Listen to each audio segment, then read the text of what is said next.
बुनियादी क्वेश्चन एक सबसे पहले तो ये करूंगा कि पीपल्स पार्टी ने अभी इलेक्शन कमीशन ऑफ पाकिस्तान में मुलाकात की है, मीटिंग की है, मुशावरत की है।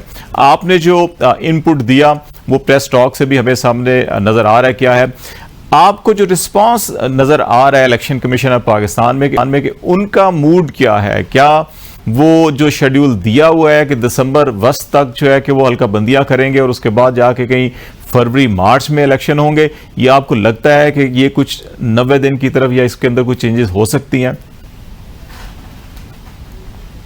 शुक्रिया। गुजारिश है कि पाकिस्तान पीपल्स पार्टी का मौक़िफ़ तो बड़ा वाज़ेह रहा कि हम समझते हैं कि आइन बालादस्त है और उसकी जो प्रोविजंस हैं वो ओवरराइड करती हैं बाकी सारे क़वानीन पे, और आइन का आर्टिकल 224 बड़े वाज़ेह है कि रेजोल्यूशन हो जाए तो फिर विद इन 90 डेज इलेक्शन होना चाहिए। तो पाकिस्तान पीपल्स पार्टी आइन के साथ खड़ी है, लेकिन आइन की जो प्रोविजंस है हम समझते हैं जी वो ज़्यादा मोहतरम है और मुकद्दम भी हैं। तो कल जो हमारी गुफ्तगू शनीद हुई उनके साथ,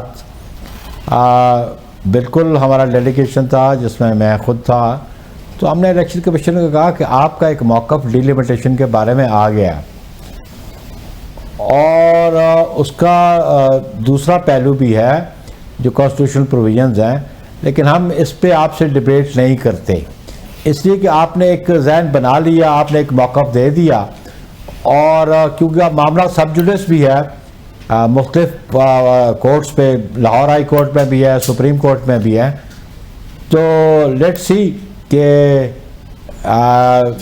अदालतें किसको दुरुस्त समझती हैं, और हम अदालतों पे इस बात पे एतमाद करते हैं कि आइन की और कानून की इंटरप्रिटेशन जो है वो डोमेन जो है वो बिल्कुल सुप्रीम कोर्ट की और जुडिशरी की है, तो वो इसलिए उस पर नहीं हो। लेकिन हमने ये उनको ज़रूर कहा कि बड़ी कौम मुस्तरब है, अवाम में इस्तराब है, बेचैनी है, और उसका हल ये है कि जल्द अज जल्द इंतखाबात कराए जाएँ, आप इलेक्शन डेट दें, आप इलेक्शन शेड्यूल दें, ताकि लोगों को आपकी सीरियसनेस समझ आ जाए कि इलेक्शन कमीशन इलेक्शन कराना चाहता है।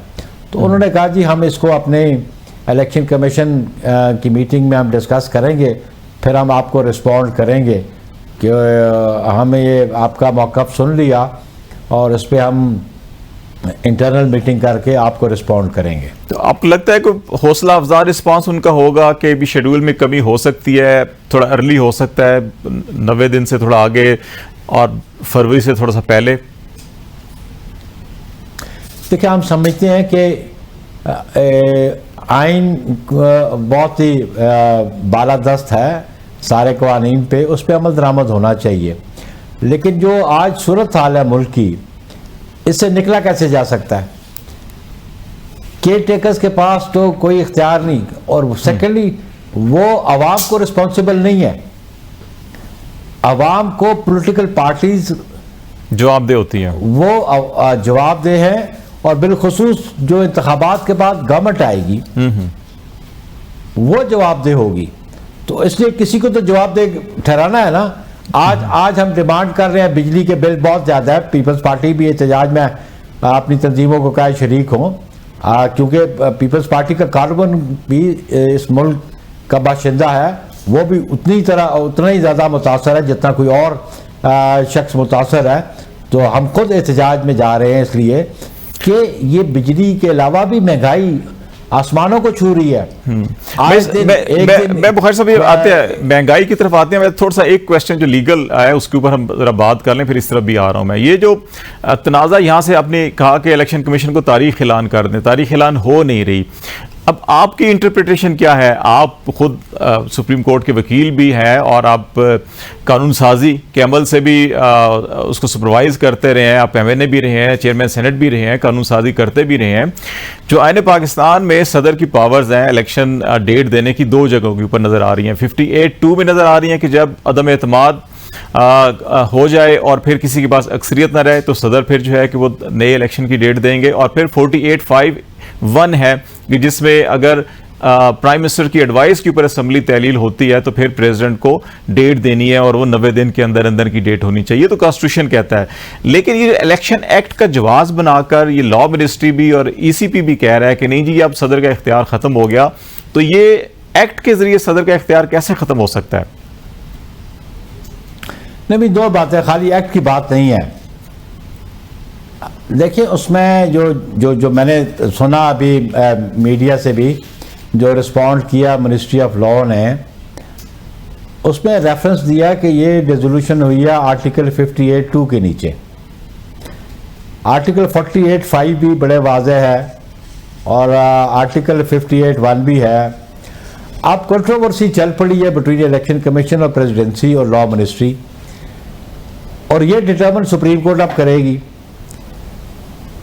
कि इलेक्शन कमीशन भी कहता है और मिनिस्ट्री ऑफ लॉ कहती है अगर तो आर्टिकल 58(2) के नीचे अगर डिसोल्यूशन हो तो फिर इख्तियार उसका, ये उनका मौकफ है। प्रेसिडेंसी कहती है कि 48(5) के नीचे मेरे पास इख्तियार है। वो जो इलेक्शन एक्ट है वो सबऑर्डिनेट लेजिस्लेशन है ना। जी जी, वो तो सब्जेक्ट टू कॉन्स्टिट्यूशन होती है वैसे भी वो। तो आप the controversy is there and वो कंट्रोवर्सी डिसाइड अब सुप्रीम कोर्ट करेगी क्योंकि मैटर पेंडिंग है उसके पास। अभी बहुत सारी सियासी जमातों ने, बल्कि साबका हुक्मरान जमात ने भी 2 दिन पहले पिटीशन फाइल की है। जमात इस्लामी गई है, पाकिस्तान बार कौंसिल है, सुप्रीम कोर्ट बार एसोसिएशन भी है। नहीं, अभी जो रिसेंट पीटीआई भी गई है, जी बिल्कुल, उन्होंने ये फाइल की है पिटीशन सुप्रीम कोर्ट में कि प्रेसिडेंट को और गवर्नर्स को डायरेक्ट किया जाए कि वो डेट दे। तो उसमें अब जो तनाज़ा इलेक्शन एक्ट का मुझे नजर नहीं आ रहा। मुझे तनाज़ा ये नजर आ रहा है कि प्रेसिडेंट 48(5) के नीचे पावर एक्सरसाइज कर सकता है कि नहीं कर सकता है, लेकिन इलेक्शन कमीशन कहता है वो एक्सरसाइज इसलिए नहीं कर सकता कि रेजोल्यूशन 58(1) के नीचे नहीं हुई है। नहीं, 58(2) ये कहती है कि जब अदम एतमाद की तहरीक पेश हो और वो कामयाब हो जाए, प्राइम मिनिस्टर खत्म हो जाए उनका ओहदा और फिर नया कोई अक्सरियत ना ले सके, वो ये है। लेकिन अभी तो ये नहीं हुआ, ये तो प्राइम मिनिस्टर ने एडवाइस किया, कबल अज वक्त तहलील हुई, 48(5)(1) के तहत ये डिसॉल्व हुई है। देखिए ना, वो तो उनका मौक़िफ़ ये है कि ये प्रेसिडेंट के पास इसीलिए इख्तियार नहीं कि 58(2) के नीचे डिसोल्यूशन नहीं हुई है। अगर 58(2) के नीचे होती तो फिर वो 48(5) में वो अनाउंस करते हैं। ये मौक़िफ़ है इलेक्शन कमीशन का। अच्छा, जो आज़म नज़ीर तारड़ साहब ने भी इसको इंडोर्स किया था और कहा था कि ये मौजूदा जो सूरत हाल है इसमें सदर तारीख दे सकते हैं, जो उस वक्त लॉ मिनिस्टर थे, और उसको भी आपको हम जरा आज़म नज़ीर तारड़ साहब ने क्या कहा था वो भी जरा सुना देते हैं जी आपको। President on the advice of prime minister assembly dissolve करते हैं तो फिर प्रेसिडेंट डेट देंगे, तो यानी कि अगर 13 तारीख तक ये असेंबली की मुद्दत है उससे पहले हुकूमत फैसला करती है कि हमने नेशनल असेंबली डिसॉल्व करनी है, प्रेसिडेंट अप्रूव कर देते हैं उसको, तो फिर उस सूरत में आइन के मुताबिक प्रेसिडेंट ही डेट देंगे, ऐसा ही है? बिल्कुल प्रेसिडेंट देंगे, क्योंकि सब्जेक्ट टू कॉन्स्टिट्यूशन ये अमेंडमेंट की गई ना, क्योंकि कोई भी लॉ जो है वो कॉन्स्टिट्यूशन में दिए गए तरीकेकार को जो कि वाजे हो उसको बदल नहीं सकता। जी बुखारी साहब, देखा कि आज़म नज़ीर तारड़ साहब यही कह रहे हैं कि अगर ये कबल अज़ वक्त तहलील हुई तो सदर साहब तारीख दे सकते हैं। ये पहले मौक़िफ़ था, लेकिन अब मौक़िफ़ जो है वो चेंज हुआ है, तो ये लगता ही है कि मामले को शायद लटकाने की कोशिश की जा रही है। देखिए अब ये कंट्रोवर्सी है। मैंने कल भी कहा जब मीटिंग हुई, मैंने कहा this is a controversy between presidency and election commission, और इस पे मेरा ओपिनियन मैटर इसलिए नहीं करेगा कि वर्डिक्ट सुप्रीम कोर्ट ने देनी है और उसी वर्डिक्ट को एक्सेप्ट किया जाएगा। तो इसलिए अब मैंने जो कहा ना कि कंट्रोवर्सी ये चल पड़ी है कि अगर वो 58(2) के नीचे रेजोल्यूशन करते तो 48(5) के नीचे प्रेसिडेंट के पास ये होना चाहिए था।